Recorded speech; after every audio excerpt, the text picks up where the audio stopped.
Oi, gente, bom dia. Eu queria, em primeiro lugar, agradecer o convite do Sintaf, né? E agradecer também à Cefaz por abrigar esse evento aqui no seu auditório, a todas as servidoras e os servidores também que compareceram. Eu acho que é muito importante todas as instituições e entidades da sociedade brasileira, escolas, né, todos os movimentos possíveis discutirem nesse momento a questão da violência contra as mulheres. A gente vive um momento de emergência, realmente é um caso gravíssimo, né? Não é a primeira vez, como muitas de vocês disseram aqui, é uma história que é antiga, mas que aparece com outras roupagens, né? E com outras problemáticas, com outros complicadores, né, hoje em dia. Eu vou tentar aqui, eu trouxe alguns elementos para a gente pensar um pouco sobre o papel, o nosso papel, o papel das mulheres e dos homens, né, especialmente na desconstrução dessa realidade, na transformação dessa realidade. Vou tentar aqui passar. Deixa eu ver se vai nesse. Pronto. E aí, eu queria que a gente fizesse aqui um exercício de viagem no tempo, bem rapidinho, né? Eu trouxe um vídeo, eu não sei a quem eu peço ajuda, né? Você pode colocar o vídeo? Durou quase 20 horas o julgamento de Doca Street. Hoje, às 10 da manhã, foi dada a sentença. Condenado a 1 ano e meio, Doca já está em liberdade.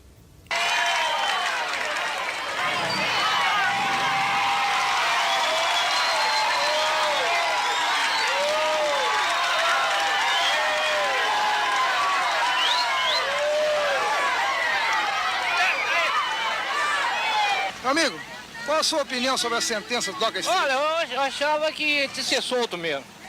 Gostei desse abençozinho. Você gostou? Gostei. A senhora ficou satisfeita com a sentença? Fiquei sim, fiquei. Por quê? Porque eu queria isso, eu queria que ele fosse absolvido, não sei por quê. O que você achou da sentença? Legal. Gostei. Mas eu não gostei. A senhora não gostou? Eu não gostei. Para mim, deveria, no mínimo, 10 anos de cadeia. É o seguinte, eu sou estudante de Direito, então eu vim aqui especialmente para isso e eu achei... Foi válido, sabe? Porque, olha, ele foi julgado. Tantos aí como o Michel se mandou, ninguém, sabe, fez nada. Então ele foi julgado. Tá certo que não deveria, ninguém deve tirar a vida de ninguém, né? Mas, pô, ele foi julgado, então tá aí. Então, eu decidi trazer e abrir essa palestra com esse vídeo sobre esse caso, que eu acredito que muitas de vocês já conheçam, porque ele virou um caso emblemático, né, nessa discussão sobre a violência contra as mulheres, nos anos 70 ainda. A gente vivia uma ditadura militar, né? E o caso Ângela Diniz, que hoje é representado em filmes, séries, tem um podcast chamado Praia dos Ossos, quem não conhece o caso ainda, escute, é muito bem feito, para além de tudo, né?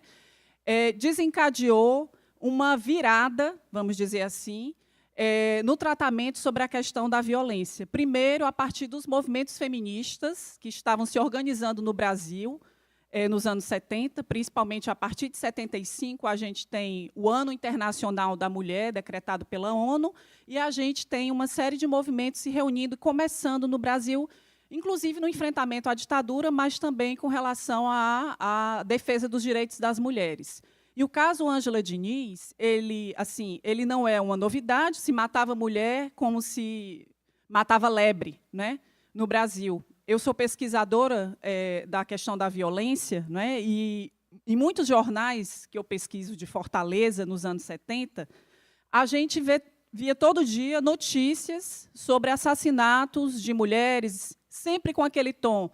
O marido chegou em casa e estava bêbado, e o jantar não estava pronto, ou estava frio, ou ele estava com ciúmes da mulher, ou a mulher não fez alguma coisa que ele queria e ele matava. E, assim, principalmente mulheres pobres, né? Muitos casos de mulheres pobres nas periferias de Fortaleza e tal. E, assim, o caso da Ângela Diniz, ele se torna emblemático e ponto de virada, porque ele aparece numa conjuntura muito específica de organização das mulheres e pelo fato também de ser um crime que envolveu a alta sociedade de Minas e do Rio de Janeiro. Então, a Ângela Diniz era uma mulher desquitada, né? Que se envolveu com o Dock Street, né? Ela era uma socialite e ele também um bon vivant e playboy do Rio de Janeiro. E ele a assassinou com 4 tiros na cabeça.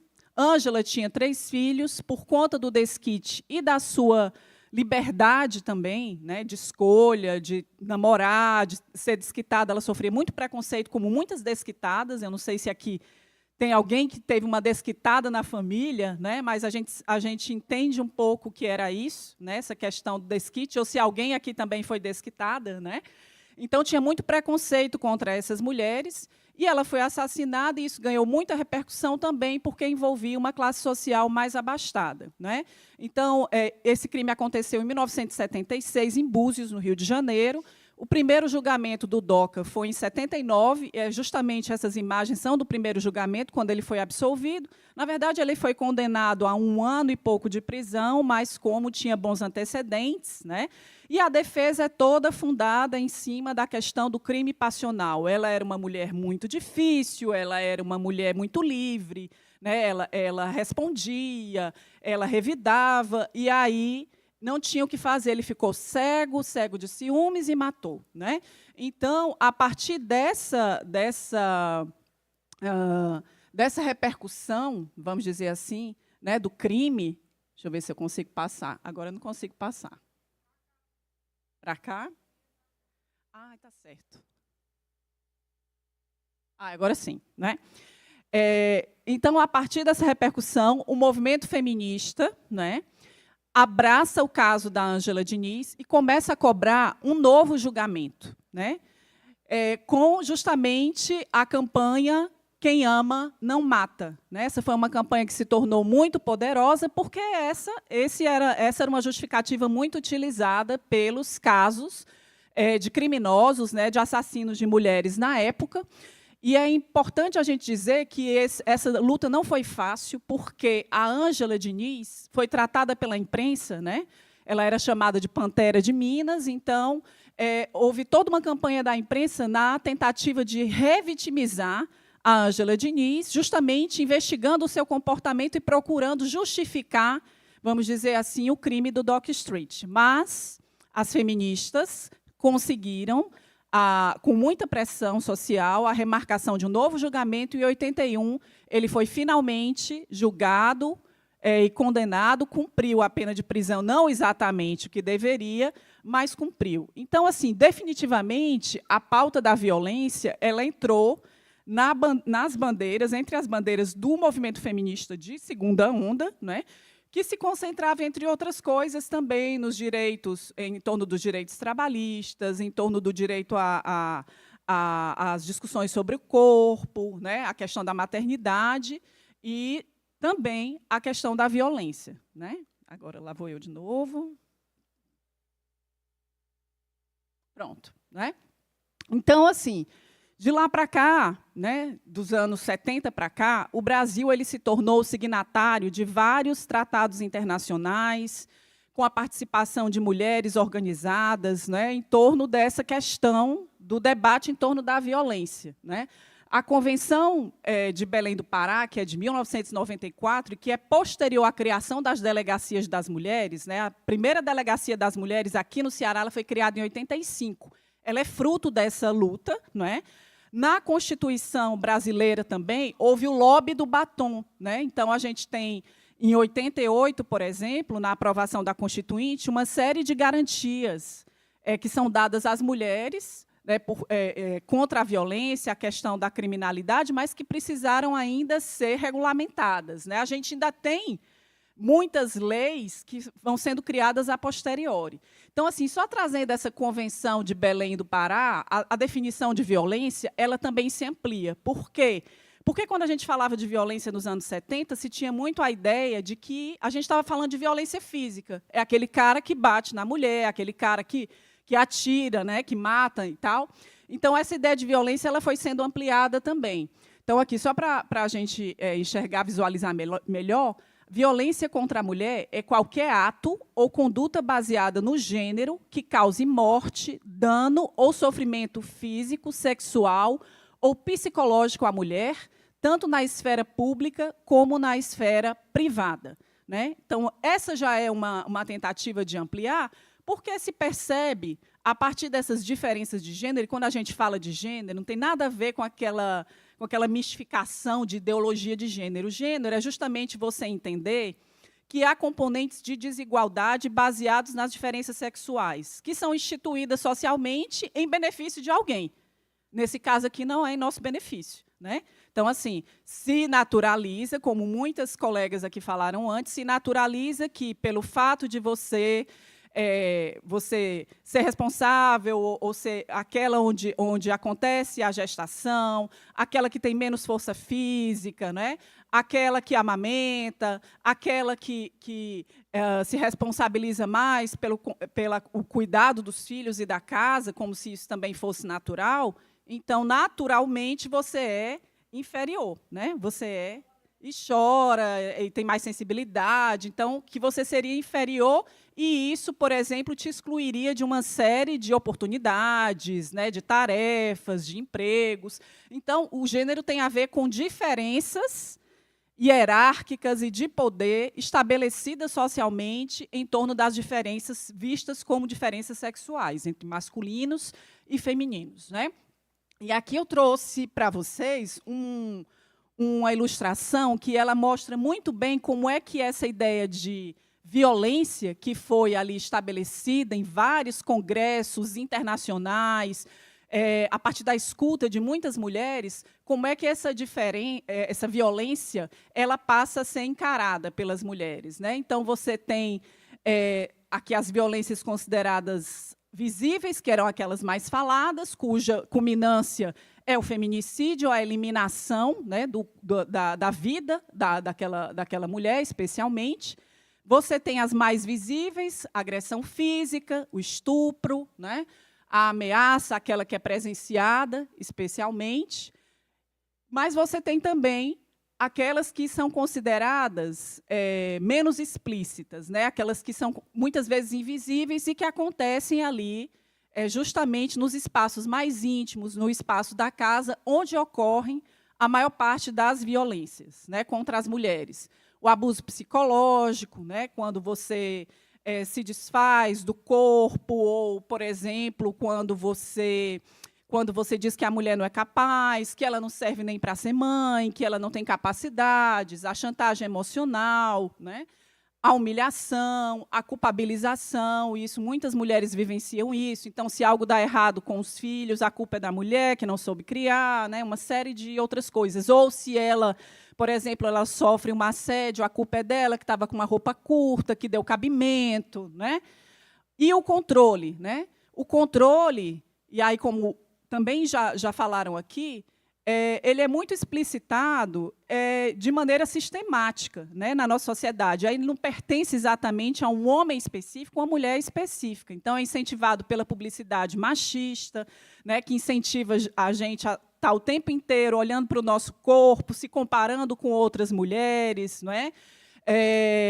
No sentido de agradar, da competição. Humor machista também, as piadas, né, aquelas piadas que são disseminadas e naturalizadas, e quando a gente reage, muitas vezes é acusada de ser raivosa, feminazi, não sei o quê, né? O machismo na mídia e a invisibilização das mulheres também, né, nos espaços, né? Nesses espaços, em papéis de poder, né?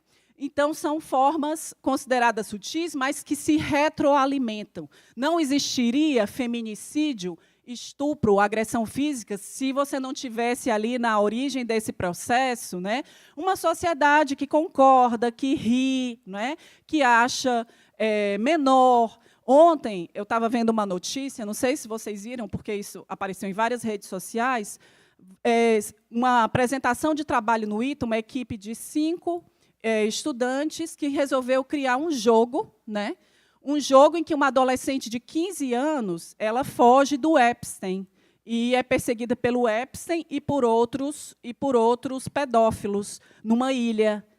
E aquilo foi considerado muito normal, escolher aquele tema, tratar aquele tema de forma diversional, como humor, num jogo apresentado num trabalho em sala de aula. As poucas mulheres ficaram indignadas, os homens riram, e agora o caso ganhou a justiça, não é? Porque foi denunciado, no ITA, né? Que é considerado referência. Então, assim, só para vocês entenderem que não é um problema individual, não é? É um problema sistêmico também, certo? Oi. Ah, tá certo. Aqui, não é? Eu vou testar. Ó, não está dando. Tá certo. Tá. Então, eu posso pedir para eles irem passando? É melhor do que eu ficar nessa luta com o controle, né? Então, nós tivemos, assim, com tudo isso que eu estou dizendo para vocês, nós tivemos muitos avanços, né? Nessa organização das mulheres, com a garantia de direitos na Constituição, com o entendimento ampliado do que seja violência de gênero, e a gente tem uma das maiores conquistas e instrumentos de defesa, né, das mulheres, que foi justamente a Lei Maria da Penha, criada em 2006. Todo mundo aqui conhece a história da Maria da Penha, uma lutadora, inclusive, assim, essa semana, ganhou na justiça contra o Brasil Paralelo, né, que utilizou documentos falsos, tentando dizer que ela inventou, ela forjou a acusação contra o marido. Então, até hoje, a Maria da Penha, que lutou 20 anos para que o seu processo fosse julgado, né, na Corte Interamericana de Direitos Humanos, e ela inspirou essa lei a partir da sua luta. Então, a Lei Maria da Penha traz uma definição de violência contra a mulher, seguida por uma explicitação das formas nas quais tais violências podem se manifestar, inspirada justamente naquela Convenção de Belém do Pará, que é importantíssima. Nas suas disposições gerais, ela define o que é essa violência, também baseada não só no feminicídio, mas toda violência que cause morte, lesão, sofrimento físico, sexual ou psicológico e dano moral ou patrimonial, no âmbito da unidade doméstica, compreendida como espaço de convívio permanente de pessoas, com ou sem vínculo familiar, inclusive as esporadicamente agregadas. Pode passar o slide? No âmbito da família, compreendida como a comunidade formada por indivíduos que são ou se consideram aparentados, unidos por laços naturais, por afinidade ou por vontade expressa, em qualquer relação íntima de afeto na qual o agressor conviva ou tenha convivido com a ofendida, independente de coabitação. As relações pessoais enunciadas nesse artigo independem de orientação sexual também, né? Não é só para mulheres hétero. Inclusive, é uma lei que ela foi estendida às mulheres trans, né? Também são protegidas pela Lei Maria da Penha. A violência doméstica e familiar contra a mulher constitui uma das formas de violação dos direitos humanos. E aí eu falo da importância dessa lei, embora a gente, muitas vezes, pela falta de estrutura ou de importância dada aos casos de violência, a gente acabe acusando a lei de não funcionar. Não é a lei que não funciona. A lei ela é muito boa, a lei é muito importante, mas a gente ainda tem, por exemplo, organismos policiais, instituições jurídicas de mediação, por exemplo, que não cumprem o seu papel. Né? Então, assim, não é atacar a lei, mas cobrar que a justiça, né, que, inclusive, está sendo cobrada pelo CNJ a partir de uma normatização sobre julgamentos com olhar de gênero, que passe a ser mais célere, né, que passe a punir, né, que passe a proteger essas mulheres como a lei manda. Né? Então, não adianta a gente atacar a lei, a gente tem que cobrar para que essas proteções e essas punições elas aconteçam. Eu trouxe aqui alguns dados para vocês sobre essa questão das agressões e do crescimento nos últimos anos. Né? Então, assim, todos os dias, segundo o Ministério da Justiça e a assessoria Patrícia Galvão, né, que é o Instituto Patrícia Galvão, há 4 vítimas de feminicídio no Brasil e 10 tentativas de feminicídio a cada dia. A cada dia, nós temos 190 vítimas de estupro no Brasil. Né? Aqui e ali a gente tem algum que é mais, vamos dizer assim, ganha os holofotes, como recentemente. Né? 26 agressões são denunciadas e registradas por hora. A gente tem 3,7, nesse momento, 3,7 milhões de brasileiras sofrendo violência doméstica, né? Em situação de violência doméstica aqui. Quem é que comete essas violências? Né? Segundo também o Ministério da Justiça, 78,5% dos casos ocorrem por parceiros ou ex-parceiros dentro do lar com frequência. 7 em cada 10 das vítimas de feminicídio foram mortas em casa. Então, a gente não está falando daquele monstro desconhecido, daquele cara que fica escondido no escuro, num beco escuro, e vai atacar as mulheres, né? Que é um dos grandes... Assim, essa violência ela também existe. Mas a maior parte dos casos, gente, é causada por pessoas do nosso convívio, inclusive que a gente tem relações de afeto, que muitas vezes a gente tem dificuldade de compreender, de entender como é que chegou-se àquela situação, mas é assim que acontece no Brasil. Então, assim, é importante que a Lei Maria da Penha ela seja fortalecida e que a gente reconheça o avanço que ela representa, mas há muito a caminhar. Mas eu queria falar de complicadores que não são só nossos, da sociedade brasileira, com relação à violência e o ataque contra as mulheres, sejam elas meninas, sejam elas mulheres adultas, sejam elas idosas. Né? Pode passar o slide. Né? A gente tem, ao mesmo tempo em que a gente tem o avanço, que é global na luta das mulheres, e também na conscientização, aquilo que a gente chama, por exemplo, de letramento de gênero, de conscientização do que é violência, de que a violência não é só física, né? Por exemplo, da contestação a relacionamentos abusivos, né? De não aceitar, por exemplo, quando o marido proíbe as mulheres de trabalhar, né? De sair de casa, enfim.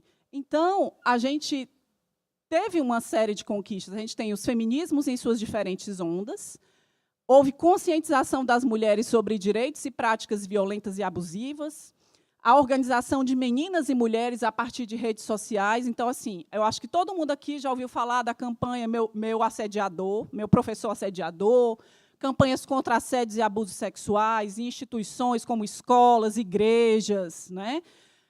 E outros lugares.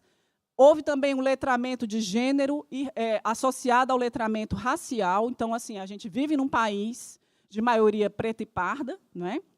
Então, a gente tem também uma conscientização em torno das questões relacionadas ao racismo, e as mulheres negras elas sofrem bastante, né, também com essas violências associadas.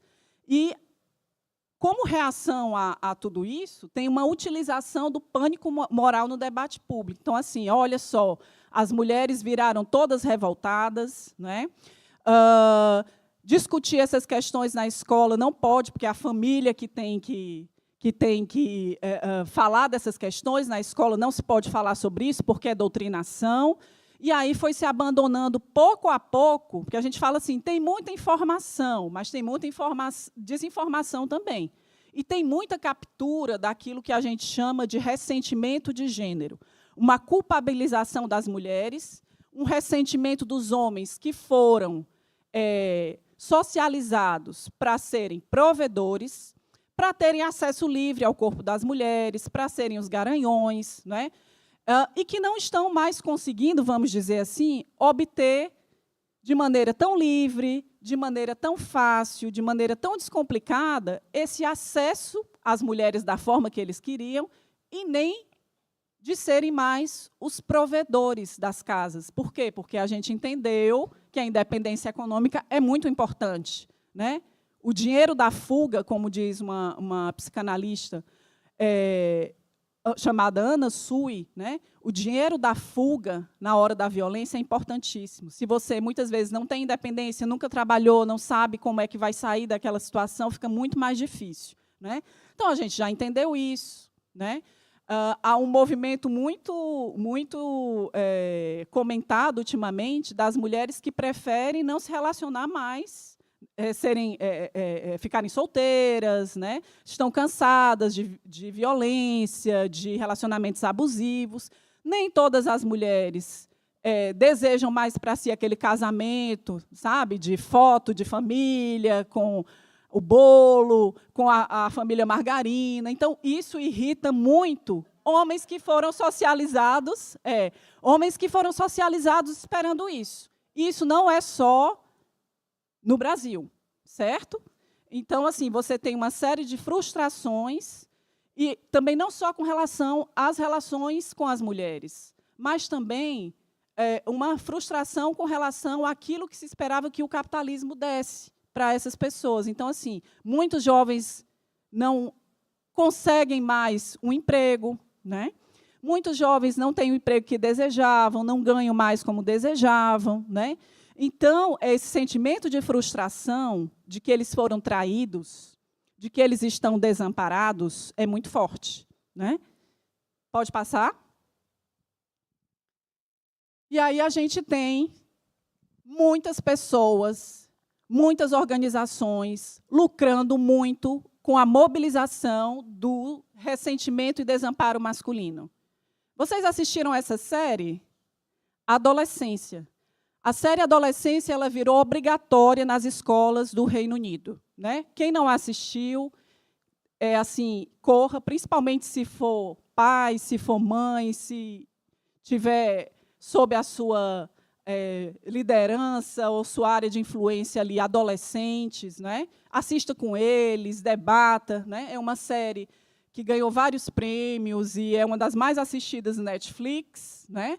E que conta a história do Jamie Miller, um menino de 14 anos, filho de uma família de classe média baixa, né? E que parecia aquele menino tranquilo, menino amoroso, que passava o dia no quarto, não falava, né? Não saía, não se metia em confusão, e que, de repente, ele é preso e ele é acusado de matar uma colega esfaqueada, né? E a gente fica muito a sério, coloca muito a gente nessa dúvida, será possível os pais estarrecidos, né? Porque, como assim, o Jamie, né? O que é que está acontecendo? Isso só pode ser um engano, mas o Jamie, assim como outros garotos da idade dele, né, teve contato com redes sociais, né, com comunidades chamadas masculinistas. Não sei se vocês já ouviram falar, né, mas essas comunidades masculinistas, elas estão ocupando a internet e elas conseguiram captar essa, vamos dizer assim, essa frustração, esse ressentimento generalizado de jovens, de meninos jovens, de jovens adultos também, com relação a essa questão do desemprego, com relação a essa questão do não acesso livre às mulheres, né? E aí arranjaram um culpado perfeito, as mulheres e o feminismo. Então, assim, o feminismo está deixando as mulheres furiosas, com raiva dos homens, não querem mais saber dos homens, não nos dão mais acesso livre. Todas as oportunidades agora são para elas estão crescendo nas carreiras, elas são independentes, então a raiva deles é capitalizada em como? Como é que isso acontece? Através de redes sociais. Então, a gente tem uma série de influencers, né, de Red Pill, depois a gente vai explicar um pouquinho aqui as diferenças, né? Que esses jovens têm acesso, muitas vezes, ali no canal do YouTube, mas também no Telegram, no Discord, e jogando videogame. Ou tendo acesso também a comunidades, né? Por exemplo, de extrema-direita, né? Temas como entrando... Pode passar aqui? Né? Depois eu vou... Pode passar, depois a gente volta. Isso. Pode passar mais uma, porque eu vou inverter aqui. Pronto. Né? Aqui, gente, tem um estudo do Egon Kugler, né? Que é um professor da FGV, e que ele estuda, basicamente, o que a gente chama de machosfera, que é justamente esse ecossistema na internet que envolve tanto blogueiros, né, canais de YouTube, grupos em redes sociais, grupos de WhatsApp, de Telegram. Né? Então, como é que funciona? Há muitas formas de entrar nessa rede conspiratória e de você aliciar meninos, especialmente. Através de canais abertos de comunidades da nova ordem mundial, então, aquelas comunidades anti-ciência, anti-vacina. Né? Então, tudo entra num combo só. Então, assim, aqueles que alimentam teorias da conspiração. Então, assim, há alguém tentando nos manipular e a vacina tem chip, né? E não sei o quê. Então, aquilo também entra com conteúdo anti-mulheres. Tá? Então, assim, também os governos querem dar tudo para as mulheres, através de cotas. Então, cria-se uma teoria da conspiração em vários lugares e o pacote as mulheres estão inseridas nesse pacote. Né?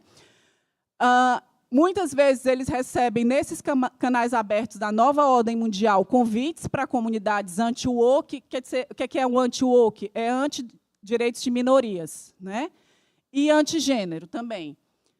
Aí, essas pessoas são convidadas para entrar em ambientes da machosfera, como blogs, canais, perfis de redes sociais. Não sei se vocês lembram um caso da humorista Lívia Lagato, aqui no Brasil, que ela denunciou um influencer Red Pill, né? E o influencer porque ele ficava dizendo que as mulheres deviam, que os homens deviam seduzir as mulheres e abandonar, como é que você institui um relacionamento abusivo, que você devia proibir as mulheres de sair com essa ou tal roupa, e ela fez um vídeo ironizando esse influencer, né? E ele ameaçou a Lívia Lagato de morte. Disse que, se ela não parasse, ele iria parar ela na bala ou na justiça. Né? E ela denunciou a ameaça de morte. Tal. Então, assim, e ele ganha rios de dinheiro, como? Com a monetização das redes sociais. Cada vez que você assiste, que você clica lá, que você curte. Então, além de vender cursos de como seduzir mulheres e desprezá-las depois. Né? Então, esse é um tipo de perfis de redes sociais, dá muito dinheiro. A gente tem que falar sobre isso. Dá muito, muito dinheiro para esses blogueiros e dá muito dinheiro nas redes e fora das redes. Então, muitas vezes também, esses adolescentes estão lá jogando videogame, alguns jogos violentos, inclusive alguns jogos que são misóginos, que têm homens assassinando ou perseguindo mulheres, e eles participam daqueles fóruns para saber como jogar melhor, para entender melhor o jogo, e nesses fóruns, que são situados no Discord, no Telegram, eles recebem esses tipos de conteúdos. E aí, gente, para adolescentes assim, em desamparo, frustrados porque não conseguem acesso às mulheres, né, ou porque, enfim, esse tipo de saída fácil, de resposta fácil para os seus sofrimentos, acaba gerando comunidades, sabe? Comunidades de irmandade entre eles. Então, assim, olha, você entende o que eu estou passando, realmente a culpa é delas. Né? A culpa é delas. Pode voltar mais slides? Pronto. E aí a gente vem tendo como, vamos dizer assim, consequência disso, esses horrores cotidianos. Né? Eu trouxe aqui um levantamento feito pelo MEC, chamado Escola que Protege, dados sobre violência nas escolas, e que começou a partir daqueles casos de ataques contra escolas no Brasil. Né? A gente teve um ataque no interior de São Paulo, que desencadeou a pesquisa, e boa parte, aqui a gente tem 100% dos autores dos ataques eram do sexo masculino, muitos estimulados por discursos de ódio e comunidades extremistas na internet. Né?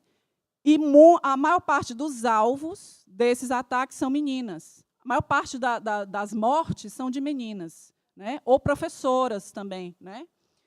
Desde 2001, foram registrados 43 ataques em escolas brasileiras, resultando em 168 vítimas, 53 fatais e 115 feridas. Há registro do aumento de ataques a partir de 2019, com 10 em 2022 e 15 em 2023. Em 2023, houve 9 mortes e 29 feridos em ataques violentos. Armas de fogo foram utilizadas em 19 ataques, resultando em 36 das 44 mortes. Você ainda tem essa junção de acesso mais fácil a armas de fogo, mas a gente também teve alguns ataques que foram impetrados a partir de armas brancas, né? Foice, machados. Então, são ataques bem cruéis. E, nas investigações, a polícia descobriu justamente que eles tinham apoio na Deep Web, né? Que é justamente aquilo que você não vê. As redes sociais, né? Em geral, você vê, mas tem formas de entrar numa internet subterrânea, que muitos jovens têm participado. Inclusive, a gente viu aquele caso do cachorro, mais recentemente, né? Assassinatos de animais. Então, assim, incentivo a práticas de estupro coletivo, de assassinatos em escolas, isso também ronda esse universo. E que os meninos têm acesso cada vez mais. Inclusive, o sobrinho, pode ser o nosso filho muito quieto, que fica no quarto, né? Então, que está ali exposto a esse tipo de conteúdo. Pode passar. Aí tem a machosfera, e aí falar para vocês sobre essas comunidades, né, masculinistas.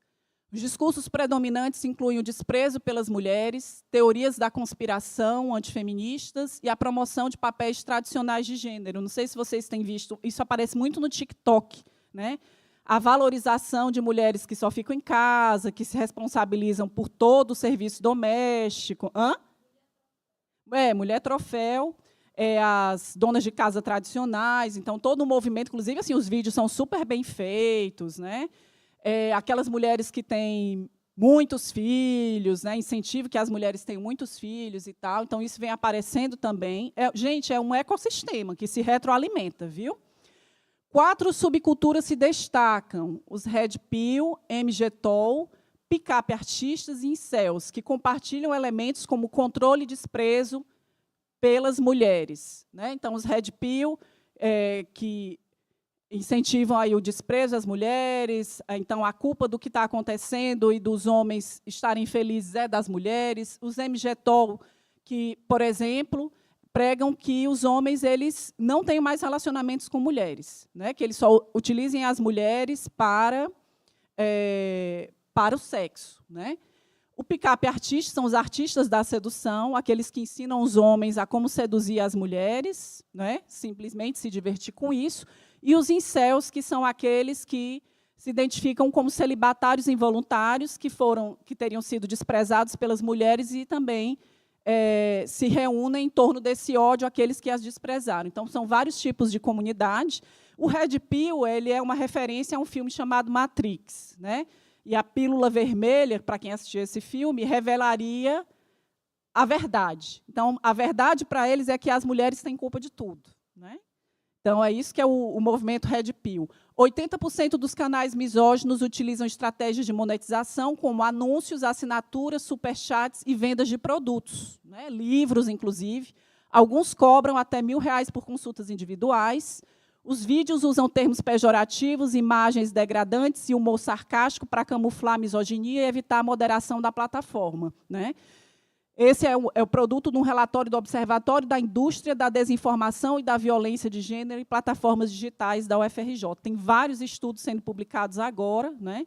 Então, só para mostrar a vocês que a gente pode agir individualmente, né? Reforçar a atenção com relação aos filhos, com relação aos parceiros, com relação aos colegas de trabalho, mas tem algo que e aí pode passar o próximo slide, pode passar aqui, que pode, que vai além da nossa capacidade individual, mas que é de nossa responsabilidade também cobrarmos, né? As mulheres têm 27 vezes mais chance de serem atacadas ou assediadas no ambiente digital do que homens. Exposição de fotos íntimas, uso da IA, isso está acontecendo bastante, então você coloca ali um corpo nu e troca o rosto. Exposição de fotos íntimas, de nudes, de conversas íntimas, campanhas nas escolas, né, com difamação das meninas. Enfim, pode passar. Aqui a gente viu, está bem fresco na nossa cabeça, a questão do estupro coletivo, o caso do estupro coletivo no Rio de Janeiro, com meninos de classe média alta, né? E aí o que chama muita atenção é justamente um dos acusados, né, ele aparecer, se apresentar de cabeça erguida e com a camiseta que diz não se arrependa de nada. E esse é um lema das comunidades masculinistas que foi propagado por um influencer, Red Pill, que ele é americano, ele tem dupla cidadania, americano e inglês, né, que é o André Tate, que já foi preso por estupro, que já foi preso por agressão e tentativa de feminicídio. Então, quando ele usa essa camisa, ele está reforçando os laços com a comunidade Red Pill, certo? Para vocês verem que não é só uma questão individual. Pode passar. Então, gente, por que eu estou dizendo que a gente tem que lutar individualmente, mas nos nossos lugares, nas nossas casas, mas que a gente também tem que se mobilizar coletivamente? Porque a gente precisa, para ontem, legalizar, regulamentar as redes sociais, as big techs e o seu funcionamento no Brasil. Vários países estão discutindo isso, né? Aprovar marcos, eu trouxe aqui algumas sugestões, né, que estão em relatórios, mas em outros lugares. Aprovar marcos regulatórios com estabelecimento de responsabilidades para plataformas digitais. A gente tem alguns PLs, como o 2630 e o 2338, engavetados ou então andando muito lentamente no Congresso. E essa é uma pauta, a gente está em ano eleitoral, é uma pauta que a gente deve levar em consideração. Como é que vai ser? As big techs vão ser ou não regulamentadas? Pode tudo no território da internet? Como é que a maior parte dos pais e mães vai ficar vigiando 24 horas os seus adolescentes, né? Melhorar a moderação de conteúdo, aumentar a transparência nas políticas de monetização e promover conteúdo educativo que promova a igualdade de gênero, isso é para ontem também. Desenvolvimento de infraestrutura digital nacional com soberania de dados, inteligência artificial desenvolvida com valores brasileiros e comprometida com direitos humanos. Por quê? Boa parte dessas big techs é abrigada em outros países e o Brasil não consegue ter gerência sobre elas. Criar campanhas de conscientização sobre a misoginia online, apoiar espaços de discussão sobre masculinidades saudáveis e financiar pesquisas sobre o impacto desse conteúdo. A gente está precisando. Né? A gente tem jovens adoecidos, capturados por essa rede. Né? Apoiar e investir em políticas de debate e promoção da equidade de gênero nas escolas, com espaços seguros e capacitados para a escuta de crianças e adolescentes. Eu não tenho filhos, mas se eu fosse mãe, eu estaria nessa batalha pela escuta nas escolas, por essas campanhas nas escolas, mas nos últimos anos, né, a gente está voltando agora, vamos dizer assim, com algumas políticas de atenção à violência contra as mulheres. Os professores foram criminalizados quando queriam falar sobre essas coisas. Né? Está interferindo na educação do meu filho. É contra os meus valores. E a gente precisa de políticas públicas, gente. Esse é um problema de segurança pública e de saúde coletiva, certo? Não tem outra forma de você explicar. Então, assim, você tem jovens sendo capturados a partir dos seus ressentimentos, da sua desorientação, incluídos nessas comunidades e sendo transformados em assassinos em potencial, em agressores em potencial. Né? Então, assim, a questão da saúde mental é super importante, de atenção, de espaços seguros para as meninas conseguirem se expressar a sua violência, serem acolhidas, né? E os meninos também. Eu não acredito em trabalho só com as meninas, né? Tem que ter trabalho com os meninos também. Pode passar. Já estou me encaminhando para o final aqui, né? A gente teve agora o lançamento do Pacto contra o Feminicídio por parte do governo federal. Eu penso que é um avanço, mas ainda a gente tem algumas críticas, por exemplo, como a falta de verbas, né? Então, assim, mas pelo menos tem uma mobilização nacional, olha, executivo, legislativo, judiciário, vamos ver como é que a gente pode dar mais atenção, celeridade, né? E ações em médio, curto e longo prazo, porque esse é um problema que não vai se resolver amanhã. Né? Então, assim, entre as ações está a promoção da informação sobre os direitos das meninas e mulheres para toda a sociedade. O que é que você... Parece que é voltar a dizer o óbvio, né? Você não pode espalhar fotografias íntimas de ninguém, você não pode colocar o rosto de ninguém no corpo nu, você não pode fazer assédio sexual, né? Capacitar agentes públicos, eu acho que essa aqui toca vocês especialmente, aí vocês podem pensar como fazer. Aqui teve a colega Nina, né, que trouxe aqui um programa muito interessante. Capacitar agentes públicos com perspectiva de gênero. Isso é para ontem também. Isso é para ontem.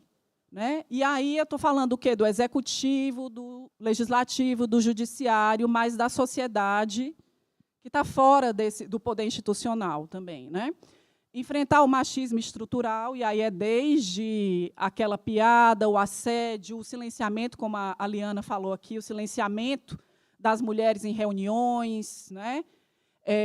Em lugares públicos, a ideia de dizer, olha, ela é alterada, está alterada, está menstruada, não sei se vocês já ouviram isso, né? Deve estar naqueles dias, a fulano. Está na TPM. Então, isso são pequenas violências, porque ninguém fica dizendo para um cara mal-humorado que a culpa é dos hormônios dele. Né?